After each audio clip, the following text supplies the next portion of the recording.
Good evening, friends. Tonight we'll drift into a slow and gentle journey through myths reimagined across history.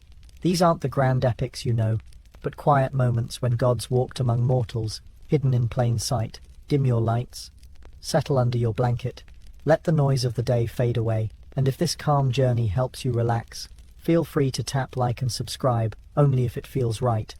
We'll explore 10 stories tonight, each one a whisper from the past, where ancient powers found themselves in very human situations. Some funny, some tender, all designed to carry you gently towards sleep. And let me know in the comments where you're tuning in from, and what time it is in your city right now.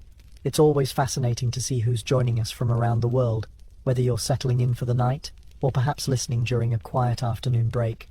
Now, dim the lights, maybe turn on a fan for that soft background hum, and let's begin our gentle journey through time and myth. Imagine, if you will, the ancient gods arriving not on Mount Olympus, but in a modern maternity ward. The fluorescent lights hum softly overhead, and somewhere down the hall, a newborn cries. But this isn't just any baby. You're witnessing something extraordinary. Zeus doesn't arrive with thunderbolts. He arrives with a slight electrical charge that makes the hospital's Wi-Fi incredibly strong. The nurses notice their phones suddenly have 5 bars of signal, even in the basement. They joke about it over coffee, not knowing they're caring for the future king of gods who will one day command storms, but for now just needs his diaper changed every few hours like any other infant. Hera is born 3 floors up in the same hospital, on the same night. The maternity ward's security cameras keep mysteriously focusing on her nursery, as if something about her commands attention. The pediatric nurses find themselves unconsciously straightening their uniforms when they approach her bassinet. Even as a baby, she has this presence, regal, watchful. When she cries, it sounds less like distress and more like a royal decree that something needs immediate attention.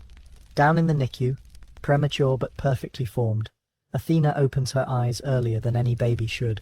The neonatologist, Dr. Martinez, swears the infant looked directly at her with ancient wisdom. Impossible, she tells herself, but makes a note in the chart anyway. Baby Athena's brain scans show unusual activity in areas associated with strategic thinking. The medical team attributes it to equipment malfunction, but they run the tests 3 more times just to be sure. Meanwhile, across town in a different hospital, Apollo and Artemis are born as twins to a music teacher and a park ranger. The delivery room fills with an inexplicable golden light that the medical staff assumes is just the sunset streaming through the windows at the perfect angle. Apollo's first cry sounds almost musical, a pure note that makes everyone in the room pause and smile. Artemis is born silently, alert, watching everything with silver-grey eyes that seem to take in every detail of the room. The twins' parents, Sarah and Mike, notice odd things immediately. Every plant in their house thrives beyond reason. The neighbors' cats follow Artemis's stroller during walks. When Apollo cries, birds gather outside the window, not in alarm, but as if answering a call. Sarah mentions this to her mother, who suggests it's just coincidence, but Sarah isn't so sure. In a suburb 40 minutes away, Aphrodite is born to parents who run a small flower shop. The delivery is remarkably easy, and every person who enters the hospital room afterwards comments on how beautiful everything looks. The afternoon light, the way the curtains fall, even the ordinary hospital blankets seem more elegant. The florists who deliver arrangements to the maternity ward find themselves choosing particularly stunning bouquets, though they can't explain why. Baby Aphrodite never seems to fuss. She observes the world with eyes that appear to understand something fundamental about beauty and connection. When her parents hold her, they find themselves speaking more kindly to each other, laughing more easily. The effect is subtle but unmistakable. Ares is born during a thunderstorm to a military family at a base hospital. The labor is intense but swift, and the moment he arrives, the storm outside seems to calm. His father, Staff Sergeant Williams, jokes that his son has fighting spirit because the baby's grip is remarkably strong. Little Ares sleeps peacefully through the loudest noises, sirens, thunder, other babies crying, but becomes alert at any sound of conflict or distress, as if he's already tuned to the frequency of struggle. In a coastal town, Poseidon is born to marine biologists during high tide. The labor begins exactly as the tide turns, and the baby arrives as waves crash highest against the shore. The hospital, built near the water, usually has issues with water pressure on the upper floors, but on this night, every faucet runs with perfect pressure. The maintenance staff is baffled but grateful. Baby Poseidon seems drawn to water sounds, the sink running, rain on windows, even the sound of ice cubes settling in a glass. His parents, both ocean lovers, find this natural, but visitors notice how the baby seems to calm instantly at any water-related sound, as if recognizing an old friend. Demeter is born to farmers during harvest season. The labor begins at dawn, just as her parents are preparing for the day's work in the fields. She arrives as the sun fully rises, and every crop on the property seems to ripen perfectly that day. Neighbors joke that the new baby brought good luck, but Demeter's parents notice their vegetables grow larger and sweeter than ever before. The infant Demeter seems most content when near growing things. She stops fussing when carried through the garden, and houseplants in her nursery grow with unusual vigor. Her first smile comes when her mother holds her near the kitchen herb garden, surrounded by the scent of basil and rosemary. In an artist's loft in the city, Hephaestus is born to a sculptor and a metalworker. The delivery is complicated. He arrives with a minor leg difference that will require some physical therapy, but his parents welcome him with complete joy. The interesting thing is that every tool in his father's workshop seems to work better after his birth. Joints that were stiff move smoothly. Metal that was difficult to shape becomes pliable. Baby Hephaestus is fascinated by textures and tools. He reaches for his father's safely stored and cleaned hammers before he reaches for toys. His tiny hands seem to understand how things fit together, how they work. His parents joke that he'll be an engineer someday, not knowing how close to an ancient truth they are. Finally, in a bustling downtown hospital, Hermes is born to parents who work in logistics and communications. The delivery is remarkably fast, so fast that he nearly arrives in the elevator between floors. From his first moments, he seems incredibly alert and mobile, reaching milestones early. He rolls over, sits up, crawls, all ahead of schedule. His parents work for competing courier companies, and they notice that on days when baby Hermes is particularly active, their delivery routes seem to flow more smoothly. Traffic lights turn green at just the right moment. Packages arrive earlier than expected, and communication with dispatch is clearer than usual. These 12 infants, born in the same year across the same metropolitan area, grow up as perfectly normal children, except for small, barely noticeable differences. They excel in specific areas, seem drawn to particular elements, and have an unusual effect on their environments. Their parents compare notes at pediatrician visits and playdates, forming a community around these bright, unusual children. As they grow, attending the same schools, playing in the same parks, something interesting happens. When they're together, the effects become more pronounced. Playground equipment seems safer, garden plots in the school's environmental program flourish, the school's Wi-Fi never crashes, and teachers notice how these particular children seem to work together naturally, as if they've known each other far longer than their few short years. What would it be like, you wonder, if divine power manifested not as dramatic miracles, but as gentle improvements to everyday life? If gods walked among us not as larger-than-life figures, but as children who made the world around them just a little bit better, a little bit more connected, a little bit more magical. Perhaps the real question isn't whether gods could be born in our modern world, but whether we'd recognize them if they were. Speaking of gods walking among mortals, let me tell you about a man named Dimitris Koronos who taught primary school in Sparta during the darkest days of World War II. His surname meant thunder in ancient Greek, though he was the gentlest teacher the children had ever known.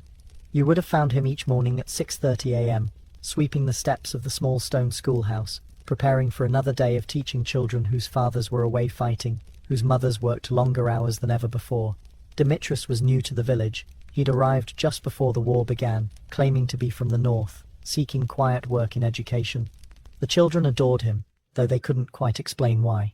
When Dimitris entered a classroom, even the most restless students found themselves paying attention. His voice had a quality that made every lesson seem important, every story worth remembering. When he spoke about ancient Greece, his eyes held a distant look, as if he were recalling personal memories rather than teaching from textbooks.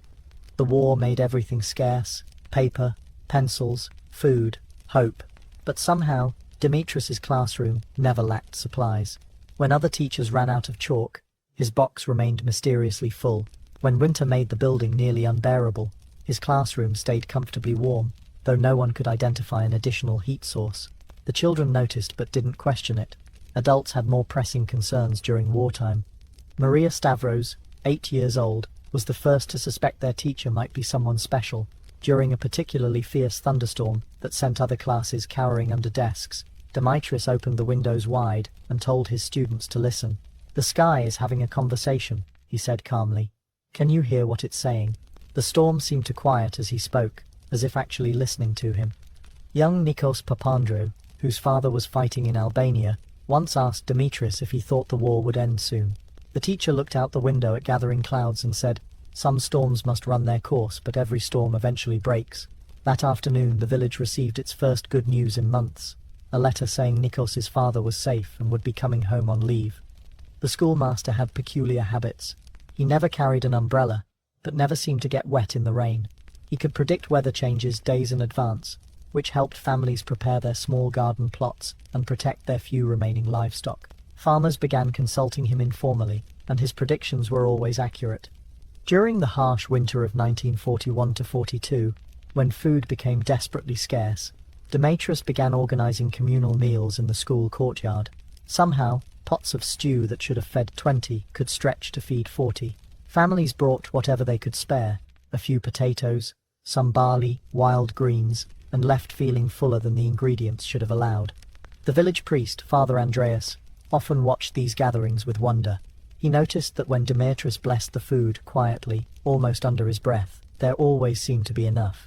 The priest had studied theology for years, but he'd never seen anything quite like this humble schoolteacher's effect on both weather and community. One evening, as villagers gathered for one of these communal meals, German patrol planes flew overhead. Everyone instinctively looked up with fear. Air raids had become increasingly common. Demetrius stood calmly and gazed at the sky. The planes circled once, twice, then continued northward without incident. The villagers attributed this to luck, but Demetrius smiled in a way that suggested he knew something they didn't. As months passed, the children began sharing stories about their teacher that bordered on the fantastical. Little Anna swore she saw Demetrius talking to eagles that nested in the hills above the school. Petros claimed his teacher could make lightning bugs gather in jars just by asking them politely. Sophia insisted that when Demetrius was really happy, the classroom felt electrically charged, making their hair stand slightly on end. The adults dismissed these as childhood imagination, but privately, they wondered. There was something about Dimitris Koronos that didn't quite fit normal patterns. He never seemed tired, never fell ill, never lost his patience, even with the most challenging students. His lessons about Greek mythology were so vivid that children dreamed about them for days afterward. During spring 1942, British planes began regular supply drops to Greek resistance fighters hiding in the mountains. These drops were supposed to be secret, but Demetrius always seemed to know when they were coming. He'd assign outdoor lessons on those days, leading his class to hillside meadows where they'd practice reading and arithmetic while conveniently positioned to watch parachutes drift down like flowers blooming in the sky. The resistance fighters, grateful for his discretion and help, began meeting with Demetrius quietly. He never joined them on missions, but his weather predictions helped them avoid German patrols and plan successful operations. They called him Koronos the Oracle, not knowing how close to truth that nickname was. As the war continued and conditions worsened, Demetrius's presence became even more essential to the village's survival. His quiet leadership helped resolve conflicts over dwindling resources. His teaching kept children's minds active and hopeful when everything else seemed bleak. His weather knowledge helped farmers maximize their small harvests. But most importantly, he gave people something to believe in. When he told stories of ancient heroes overcoming impossible odds, when he explained how storms always passed and spring always returned, when he looked at the sky with absolute confidence in better days ahead, the villagers found themselves believing too. One day in early 1943, as liberation seemed possible but still distant, Maria Stavros, now 9 and braver, finally asked the question all the children wondered about. "Demetrius, are you one of the old gods from the stories?" The teacher smiled and placed a gentle hand on her head. The air around them seemed to shimmer for just a moment, carrying the scent of mountain rain and ozone. "What do you think, little one?" he asked. "Does it matter what I am, or does it matter what we do for each other?" Maria considered this seriously and decided it mattered more that he was there, helping them survive and learn and hope whatever he might be. When the war finally ended and German forces retreated, the village celebrated in the school courtyard. Demetrius stood quietly at the edge of the crowd, watching his students and their families embrace and weep with joy. As the celebration continued into the night, people noticed the teacher had disappeared. They searched for him the next day and found only a note on his desk. "Continue to take care of each other. Remember that every storm passes and wisdom shared grows stronger." The desk drawer contained detailed lesson plans for the next year and enough supplies to keep the school running.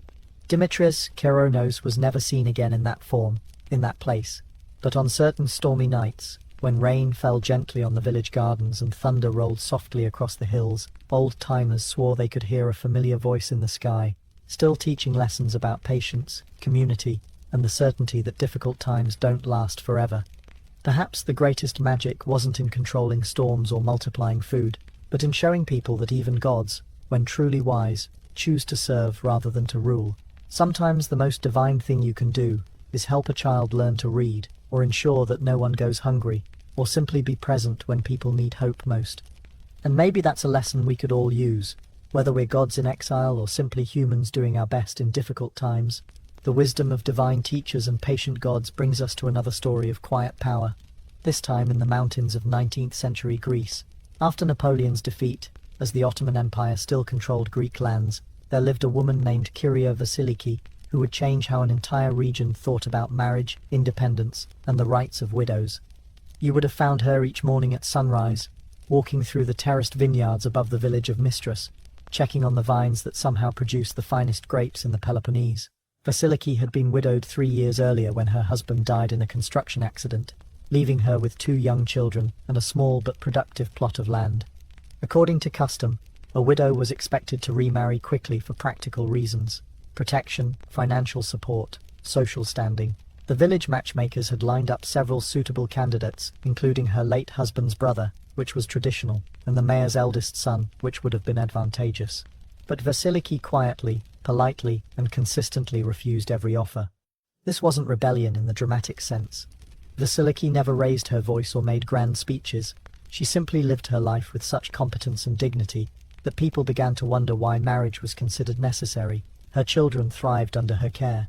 Her vineyard produced better wine than farms worked by multiple generations of men. Her small home was always spotless, always welcoming, and somehow always had enough food for unexpected guests. The village priest, Father Michalis, initially worried about this unmarried woman's influence on proper social order, but when he visited her home to discuss the matter, he found her daughter reading advanced texts in both Greek and Turkish, her son learning arithmetic that surpassed what most village adults knew, and Vasiliki herself demonstrating knowledge of law, agriculture, and medicine that seemed far beyond her formal education. "Where did you learn so much about legal matters?" he asked, genuinely curious. Vasiliki smiled and gestured toward a collection of books and papers she kept in a wooden chest. "When you must protect your children's inheritance and your own independence, you learn what you need to know," she said simply. Word began to spread about the widow who knew Ottoman property law better than the local magistrates, who could predict weather patterns better than farmers with decades of experience, and who seemed to have an uncanny ability to resolve disputes between neighbors. People started coming to her for advice, not just about agricultural matters, but about legal problems, family conflicts, and business decisions. The turning point came when Kyrios Panagiotis, a wealthy landowner from a neighboring village, attempted to claim part of Vasiliki's vineyard, arguing that a woman couldn't legally own such valuable property without male oversight. He brought official-looking documents and 2 witnesses who testified that her late husband had promised to sell the land before his death. The village expected Vasiliki to accept this claim, or at least to seek male relatives to represent her. Instead, she appeared at the local administrator's office with her own documents, meticulously organized and clearly annotated. She presented not only proof of clear ownership, but also evidence that Panagiotis had attempted similar land grabs from other widows across the region. The presentation was so thorough, her command of legal procedure so impressive, that the administrator, a Turkish official who had been somewhat sympathetic to Panagiotis's claim, instead ruled completely in her favor, and launched an investigation into the landowner's other questionable acquisitions. After this victory, other women began approaching Vasiliki for help with their own property disputes, inheritance questions, and legal problems. She never charged for her assistance, but families began bringing her gifts of food, cloth, and tools. Her small household became a kind of informal legal aid center for women throughout the mountain villages. What made Vasiliki's influence particularly remarkable was her approach to these problems. She never attacked the existing social order directly, but rather demonstrated how women could operate successfully within it when they understood their actual legal rights, rather than accepting traditional limitations. She taught wives and widows to read property documents, understand inheritance law, and document their contributions to family businesses. The local matchmakers, initially frustrated by her refusal to remarry, began to grudgingly respect her choice when they saw how effectively she managed her affairs. Some even started suggesting that perhaps the women they represented should postpone marriage until they better understood their own legal and financial situations. During the winter months, when vineyard work was minimal, Vasiliki began holding informal gatherings in her home where women could learn basic literacy, arithmetic, and legal principles. These weren't dramatic political meetings. They resembled traditional women's work gatherings, with spinning, weaving, and food preparation, but conversation focused on practical education rather than gossip. Her daughter, Sophia, thrived in this environment, becoming so well educated that the village teacher, a man, began consulting her about difficult questions. Her son, Demetris, grew up seeing women as capable decision-makers and equal partners in household management. Both children were clearly being prepared for futures that expanded beyond traditional gender roles. The most significant change came when several young women in the village began asking their fathers to delay arranged marriages until they could prepare themselves properly through Vasiliki's informal education program. Instead of the traditional few months between betrothal and wedding, families began allowing a year or two for brides to develop practical skills and legal knowledge. This shift had unexpected benefits for everyone. Marriages became more stable because women entered them with realistic expectations and practical knowledge. Families prospered because wives could contribute more effectively to household economics and property management. Even men found that educated wives were more interesting companions and more capable partners. Local officials, initially suspicious of any gathering that might challenge authority, gradually recognized that Vasiliki's influence actually strengthened community stability. Property disputes decreased, family businesses became more efficient, and the region developed a reputation for producing particularly capable women who strengthened their families rather than threatening social order. As years passed, Vasiliki never did remarry, though several worthy men continued to propose periodically. She had created a life that satisfied her intellectually, emotionally, and practically. Her children grew into educated, confident adults. Her vineyard continued to prosper. Her reputation as a wise counselor spread beyond the immediate region. Other widows began following her example, remaining unmarried by choice and creating independent households based on their own skills and resources. This wasn't seen as radical because Vasiliki had demonstrated that such arrangements could strengthen rather than threaten community stability. When Greek independence finally came in the 1820s, the region was already accustomed to strong women taking leadership roles in family and community affairs. The transition to new political arrangements was smoother than in many areas because local women were prepared to manage increased responsibilities, while men focused on military and political changes. Vasiliki herself lived well into her 80s, surrounded by children, grandchildren, and a community of women who had learned that marriage could be a choice rather than an economic necessity. Her vineyard passed to her daughter, who had married by choice to a man who respected her education and independence. Her son became a teacher who insisted on educating girls as thoroughly as boys. Near the end of her life, when asked about her decision to remain unmarried, Vasiliki replied, "I never refused marriage itself. I refused marriage without understanding, without choice, without dignity. Perhaps the most important thing I taught was that women, like wine, become more valuable with patience, knowledge, and proper conditions for growth." Her legacy wasn't dramatic revolution, but quiet transformation of expectations about what women could accomplish and what marriage could become when entered freely by educated partners. Sometimes the most lasting changes happen, not through conflict, but through competent people simply living differently and showing others what becomes possible. And perhaps that's how real social change often works. Not through grand gestures, but through individuals who quietly demonstrate that different choices can lead to better outcomes for everyone. Story 4. Apollo and the Radio Station of Thessaloniki, 1973. The idea of quiet transformation through patient wisdom brings us to 1970s, Greece, during the military junta's rule, when censorship and political tension made even simple expressions of culture feel dangerous. In the northern city of Thessaloniki, there was a small radio station that somehow managed to broadcast hope through the darkest years of dictatorship. You would have found the station in a converted apartment building, 3 flights up, where a man named Phaedros Luminakis worked the overnight shift from midnight to 6 a.m. His program, Songs Before Dawn, officially played traditional Greek music and poetry, carefully approved by government censors. But listeners across northern Greece knew that something special happened during those quiet hours when most people slept. Phaedros had appeared in Thessaloniki in 1971, applying for work at the radio station with impeccable credentials in music, literature, and communications. His references came from universities and cultural institutions that checked out perfectly, though no one there quite remembered him clearly. He spoke modern Greek flawlessly, but sometimes used phrases that sounded ancient, as if he'd learnt the language centuries ago and was still adjusting to contemporary usage. The overnight shift was considered less desirable. Fewer listeners, minimal supervision, mostly filling time until morning programming began. But Phaedrus requested it specifically, saying he preferred the quiet hours when people were most receptive to music and poetry. The station manager, grateful to find someone willing to work nights, didn't question this preference. From his first broadcast, something felt different about Songs Before Dawn. Phaedrus had a voice that seemed to carry light itself, warm, clear, and somehow comforting, even when discussing difficult topics. He spoke to his audience as if addressing personal friends, acknowledging their struggles without directly criticizing the government, offering encouragement without making dangerous political statements. His musical selections were officially traditional, but somehow the songs he chose created messages that pure propaganda couldn't touch. Ancient melodies about freedom, poems about resilience, folk songs about communities supporting each other through hard times. The censors approved everything because each individual song was harmless, but listeners heard a deeper conversation about hope and endurance.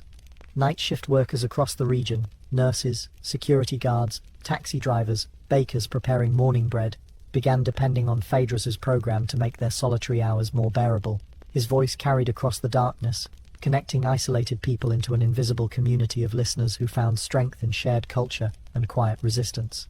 Maria Kotzius, a nurse at the city hospital, later remembered how Phaedrus seemed to know exactly what his listeners needed to hear. On nights when political arrests had left families anxious, he'd play particularly comforting music. When economic pressures made daily life harder, he'd share poetry about perseverance and community solidarity. When censorship tightened, he'd find creative ways to celebrate Greek heritage that reminded people of values deeper than political control. The program's most remarkable feature was how Phaedrus handled listener requests. People could call in or send letters requesting songs for family members, friends, or significant occasions. Somehow, he always seemed to have exactly the right music for each situation, even for requests involving songs that hadn't been popular in decades, or poetry collections that were hard to find. University students, particularly those who studied classics and literature, began staying up to listen to Songs Before Dawn, because Phaedrus would occasionally share insights about ancient Greek texts that weren't available in any textbook. His understanding of classical poetry seemed incredibly deep and personal, as if he'd been present when the works were originally created. During 1973, as political tensions increased and the junta's control became more oppressive, Phaedrus's program became even more important to its listeners. He never made direct political statements, but his careful curation of Greek cultural heritage reminded people of their country's long history of surviving difficult periods and ultimately overcoming oppression. The program's influence extended beyond entertainment. Teachers began incorporating songs and poems from Songs Before Dawn into their lessons, finding ways to preserve Greek cultural education despite increased restrictions.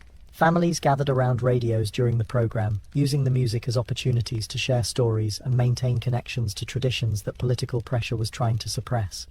Perhaps most importantly, Phaedrus created a sense of continuity between Greece's ancient heritage and its current struggles. His program suggested that the same strength that had carried Greek civilization through centuries of challenges was still available to contemporary people facing their own difficulties. The radio station's technical equipment seemed to work unusually well during Phaedrus's shifts. Engineers noticed that broadcast quality was consistently excellent from midnight to 6 a.m., with none of the technical problems that plagued other time periods. The station's signal somehow reached farther than it should have, with listeners reporting clear reception in mountain villages and remote islands where other programs came through poorly. Government monitors occasionally checked the program's content, but never found anything objectionable. Phaedrus was scrupulously careful to stay within official guidelines, yet his listeners understood that he was offering something more valuable than entertainment, a reminder that Greek culture was stronger than any political system and would outlast current difficulties.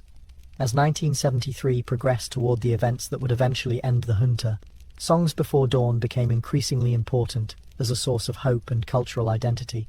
Phaedrus never predicted political changes directly, but his selection of music and poetry seemed to prepare his listeners for the possibility that difficult times were temporary and better days might be coming. The program's most memorable moment came in November 1973, during the student uprising at the Athens Polytechnic. While most media was heavily censored, Phaedros managed to acknowledge the events indirectly by playing a series of songs about youth, courage, and sacrifice for ideals. Listeners understood that he was honoring the students' bravery without violating broadcasting restrictions. After the junta finally fell in 1974, many people expected Songs Before Dawn to change dramatically, perhaps becoming more political or contemporary. Instead, Phaedros continued with the same gentle approach, playing traditional music and poetry that reminded Greeks of their cultural heritage and the importance of maintaining community bonds during any kind of change. However, as democratic government was restored and Greece began modernizing rapidly, the program's audience began shifting to daytime hours and more contemporary content. The overnight shift became less important, and the station manager suggested that Phaedros might prefer working during peak listening hours. To everyone's surprise, Phaedros declined the promotion. He said he preferred the quiet intimacy of the overnight hours, and the special relationship he'd built with listeners who needed comfort during solitary times. But gradually, his dedication to the program seemed to wane, as if his particular mission was complete. In 1975, Phaedros submitted his resignation, saying he was returning to family in rural Greece.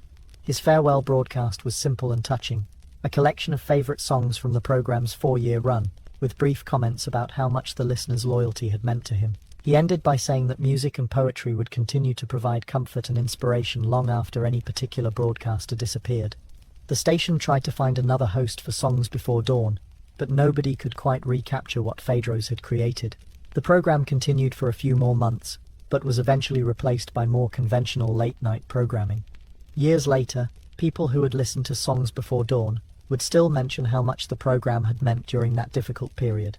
Many said that Phaedros's voice and musical selections had helped them maintain their sense of Greek identity and hope for better times when both seemed under attack. Some longtime listeners claimed that on certain clear nights, when atmospheric conditions were perfect, they could still occasionally pick up fragments of familiar music and that warm, encouraging voice drifting across the airwaves from some distant station. Whether this was memory, imagination, or something else entirely, it reminded them that the best of Greek culture, the music, poetry, and community spirit that Phaedros had celebrated, remained as strong as ever. Perhaps the most beautiful broadcasts aren't the ones that shout loudly, but the ones that whisper gently to people in the darkness, reminding them that dawn always comes, that culture survives politics, and that even in the loneliest hours, we're connected by voices that understand both our struggles and our hopes. Story 5. Athena at the Library. The Girl Who Hid Books from the Junta. The power of voices carrying wisdom through darkness leads us to another story from those same troubled years. This time about a teenage girl whose quiet intelligence helped preserve knowledge when authorities tried to control what people could read and think. You would have found her every afternoon after school, in the basement of the Athens Municipal Library, a serious 15-year-old named Sophia Stratigo, whose thick glasses and careful demeanor made her nearly invisible among the stacks of books and filing cabinets. Sophia's father was a librarian, her mother taught primary school, and she had grown up surrounded by books the way other children grew up around toys. When the military junta tightened its control over education and publishing in 1972, the library received increasingly frequent visits from government officials carrying lists of banned books, magazines, and periodicals. Anything deemed politically subversive, morally questionable, or contrary to the regime's version of Greek values had to be removed from circulation immediately. Sophia watched her father reluctantly box up books he'd spent years carefully cataloguing and acquiring: philosophy texts, political analyses, modern literature, historical accounts that didn't match official narratives, all disappeared from the public shelves. The library became noticeably quieter, less intellectually vibrant, as patrons found fewer interesting materials available for research and leisure reading. But Sophia noticed something that the government officials hadn't considered. The library's basement contained extensive storage areas, maintenance rooms, and forgotten corners, where decades of older acquisitions sat in various stages of cataloguing and organization. These spaces were dusty, poorly lit, and generally avoided except for necessary maintenance tasks. Instead of allowing banned books to be destroyed or removed from the building entirely, Sophia began developing what she privately called the alternative collection. Working after school hours and during weekends, she carefully moved prohibited materials to secure hiding places throughout the basement, creating a shadow library that preserved intellectual resources for future use. Her system was remarkably sophisticated for a teenager working alone. She created coded inventory lists that looked like routine maintenance records, documenting hidden materials using reference numbers that appeared to catalog heating equipment, electrical supplies, and building maintenance items. Only she understood that heating unit #347 actually referred to a collection of political philosophy texts hidden behind the building's main furnace. Sophia's project required careful planning and absolute discretion. She had to move books gradually, a few at a time, to avoid detection. She needed to find hiding places that were secure from both casual discovery and systematic searching. Most importantly, she had to maintain normal appearance and behavior so that no one suspected her underground preservation efforts. Her academic performance actually improved during this period, not despite the extra work, but because of it. Managing the hidden collection required her to develop advanced organizational skills, learn about diverse academic subjects, and understand complex systems of information management. Teachers praised her dedication to library work, not knowing that her real education was happening after hours in the basement. The most challenging aspect of Sophia's project was deciding which materials deserved preservation priority. Space was limited, security was paramount, and she had to consider which books would be most valuable to future researchers and readers. This required her to develop sophisticated judgment about intellectual importance and historical significance. She began with philosophy and political theory that would be difficult to replace, then added literary works that represented important cultural perspectives, scientific texts that might be crucial for future research, and historical documents that provided alternative narratives to official versions of events. Each hidden collection became a carefully curated sample of intellectual freedom preserved against political oppression.